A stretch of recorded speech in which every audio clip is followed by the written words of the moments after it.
राणा साहब, मैंने कहा कि जनाब कि अभी मोहसिन नकवी साहब के जैसे आपने बताया कि वो एस्टेब्लिशमेंट के नुमाइंदे से बात करेंगे, फेयर इनफ।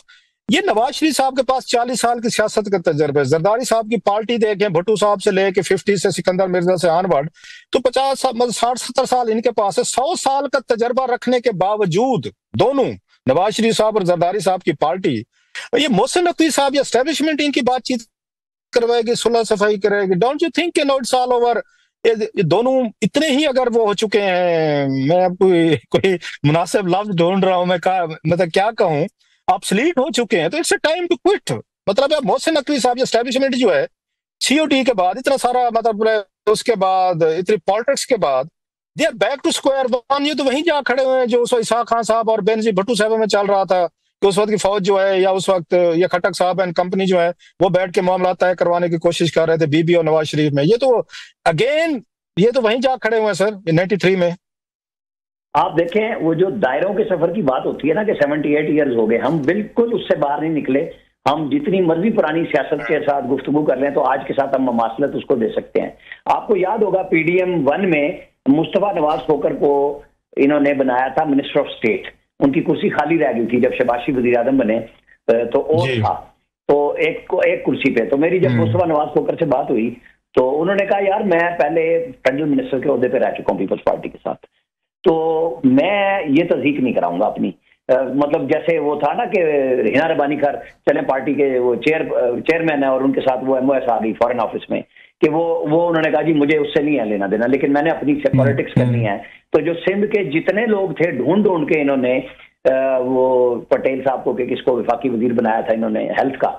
तो ये जो लोग हैं, पीपल्स पार्टी को सिंध के अलावा कोई नजर ही नहीं आता, तो वो अपनी ओथ भी नहीं ली थी और फिर सेनेटरशिप से रिजाइन देके पीछे हट गए थे। तो ये तो जरदारी साहब ने पहले ही तय कर लिया था कि वो सिंध के अंदर सियासत करेंगे।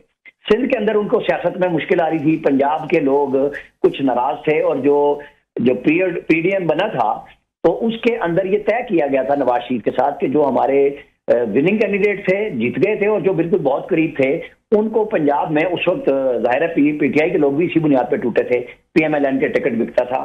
तो पीपल्स पार्टी को नवाज शरीफ ने गारंटी दी थी कि मैं आपको टिकट पंजाब में दूंगा, आपके ऐसे लोगों को, आप चलें और हम PDM मिल के चलाते हैं। ये इन्होंने तय किया था। अब हालात दोनों के मुख्तलिफ हो गए। पंजाब में PTI आ गई, PTI सिंध के अंदर प्रेशर दे रही थी। जरदारी साहब की सियासत खास तौर पे सिंध में चली गई और वो सिंध को कमजोर नहीं करना चाहते। एक दो दफा ऐसा भी हुआ कि जब आपको याद होगा कि एक इत्तेहाद सिंध के अंदर पीर पगाड़ा साहब वाला बनाया गया था और ये तय हो गया था कि शायद पीपल्स पार्टी को बिल्कुल खत्म कर देंगे, लेकिन उस वक्त जनरल फैज साहब बीच में आए और पीपल्स पार्टी दोबारा आ गई और जो GDA बनाया गया था वो फारिग हो गया। बहुत सारे लोग उसमें शामिल भी कराए गए थे उसमें। अब मरियम नवाज जिन्होंने अपनी मुस्तकबिल की सियासत करनी है। एक लास्ट क्वेश्चन सर, एक लास्ट क्वेश्चन राणा साहब, आपने बड़ा तफसील, आपको बड़ी इंफॉर्मेशन नॉलेज होता है, टाइम दिल करते हैं आपसे लंबी बात हो। लास्ट क्वेश्चन, आपने जिस तरीके से भी एक्सप्लेन किया है कि मरियम नवाज साहिबा का क्या पॉइंट ऑफ व्यू था, which is very bit convincing कि भाई ये उनका सूबा है, उनके सूबे में फ्लड आया है, लोग अफेक्ट हुए हैं, उनको स्ट्रेटजी बनाने देंगे, उन्होंने कैसे कैसे किसकी मदद करनी है, और इसका BSAP से कोई ताल्लुक नहीं। I agree with you on larger इस पे कि ये बात तो ये समझ में भी आती है। आप मुझे ये बताइए, यही बात मरियम नवाज साहिबा भी तो आपने जितने अच्छे मतलब ये तरीके से एक्सप्लेन की है जो समझ में आती है, तो मरियम नवाज साहब इसी लहजे में लोगों को क्यों नहीं एक्सप्लेन कर सकते थे, भाई हमारा सूबा है, इसमें मसले हैं, प्रॉब्लम है, हम इनको हल करेंगे, रिहेबिलिटेशन करेंगे, ठीक है BSAP is a very important, fair enough, लेकिन BSAP इस पे अप्लीकेबल नहीं हो रही क्योंकि लोगों का नुकसान ज्यादा बढ़ा हुआ है।